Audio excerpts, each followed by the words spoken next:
let me share you another story that is not mine, or not entirely mine, because it's shared. It's coming from somewhere outside of me, so to speak. It's not my sole experience, which is why I need to share it in order to make it not just mine. So, I have been talking to this guy for years on end, and one day I had a phone call with him. I was really excited to pick up the phone, actually, as was he. And we talked and chatted, and the topic came up, which concerned a lot our relation and the situationship that we were in. And this topic was patriarchy. I don't know who brought up the topic, but I think it was me.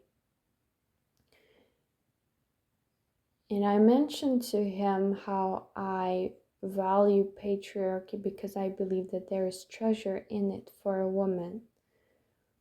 And this word treasure, I remember I lingered on the pause before saying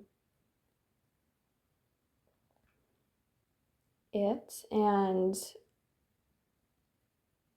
it took me a while to remember this word. Because do you ever get that feeling when you're trying to say something, it's on the tip of your tongue, but you just can't remember it, but you know that it's the right word to say? Like it's the only word actually that would suit this situation best, or otherwise you would have to describe it in your own words with multiple words. Yeah, so I had that feeling, and I lingered on the pause before I said the word treasure. And lo and behold, um, we did not meet up. So I still value the conversation and this whole relationship, this whole situationship with this guy. I valued it because this man taught me a lot of things, even without being in my very presence, because we kept in touch for so long. So this guy, um, actually, he was the enabler for me to even have this word come to mind. Because without him, my focus would have been different. And this was the beauty about our conversation. It was that I can talk to myself or to my phone if I am in an interaction and I know that there is someone at the end of the line or on the other side, like Adele, then the exchange is different, right? The expectations are different and the feelings are different. The feelings may be involved. And so I use these feelings, I use this fuel in me to fuel the conversation. And that's why I enjoy in person contact so much more in general. And the more close to in person contact these interactions are, the better for me at least, but I'm sure that I'm not alone because humans are a social species, right? So I said this word treasure, and he was reacting kind of the same way because we are in general on a very similar brain wavelength or something, but it's kind of spooky how similarly we had been thinking at times. Anyway, he reacted as positively as I expected him, still with a bit of wit, because he was a smart person.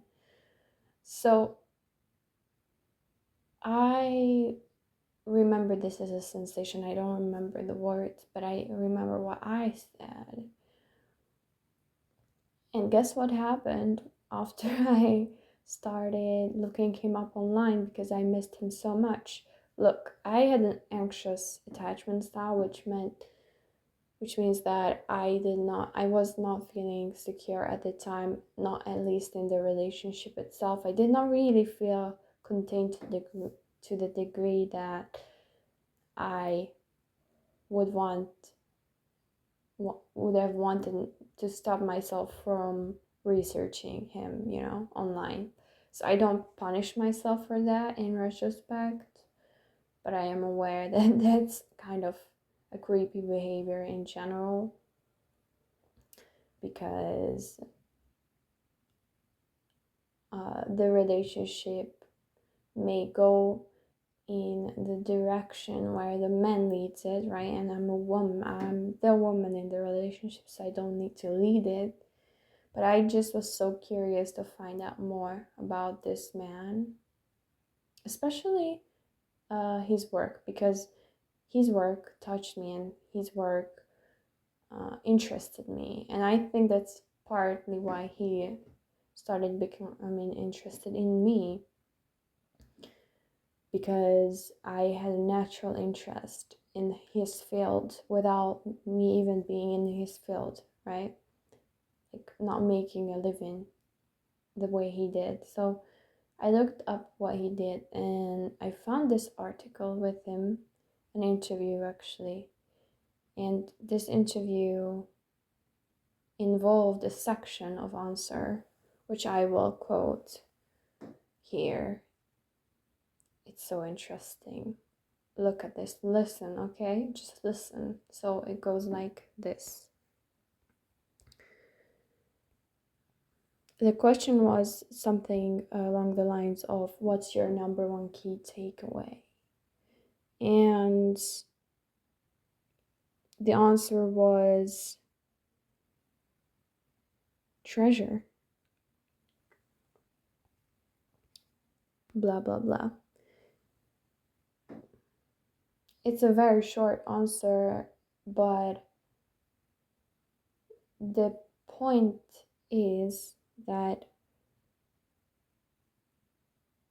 I am sharing this story with you now because this was one of the many synchronicities that happened between us, or at least perceptually, subjectively, for us individually. And I am blown away by the fact of how two souls can unite and then vibrate on the same wavelength to the degree that their faith actually attracts proof into their life that what they have been through or what they are doing is not a coincidence, especially if it involves deep feelings. And do you ever get the feeling when you read something or watch something or listen to something and something just is so outstanding that you can almost you can almost touch the tangible sensation of the interviewee or the person who you're watching or listening to? You can almost palpably feel exactly what that person has felt when they were putting out themselves out there. Maybe you cannot, maybe it's just my clairvoyant abilities, but I doubt that it's solely limited to that, because we are feeling species at last. So we all have feelings, and the more you can read those from the outside, the the more you can pick up on these things. But have you ever had this feeling? Because if you have, then that means you were right. Okay? If you feel something, you are right about something. Okay, if it's such a clear positive emotion, why would you not be right? Right? So, this word treasure was the exact same feeling for me when I read the article itself of his answer involving this word treasure. I felt the same way. I had felt the same way. Sorry for the time spacing.